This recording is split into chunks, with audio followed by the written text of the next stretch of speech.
Hi friends, మొక్క అయితే మీకు హైట్ ఉంటాయండి. మామిడి మొక్కలు ఉన్నాయి మన దగ్గర.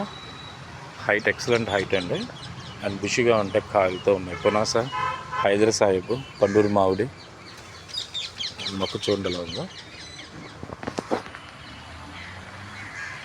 మొక్క వచ్చి మీకు చాలా ఎక్సలెంట్గా ఉంటాయి మొక్కలు. సో 21 అండి ఇవన్నీ కూడా. అంటే 13 కూడా ఉన్నాయి మన దగ్గర.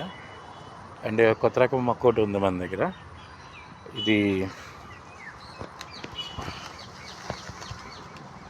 ఇదండి. సో ఇదండి. సో ఇది వచ్చి మీకు మామిడికాయ వచ్చి వైట్ కలర్లో ఉంటుంది. ఆవకాయ పెట్టుకోవడానికి చాలా బాగుంటుంది. దీని పేరు వచ్చి ఏంటి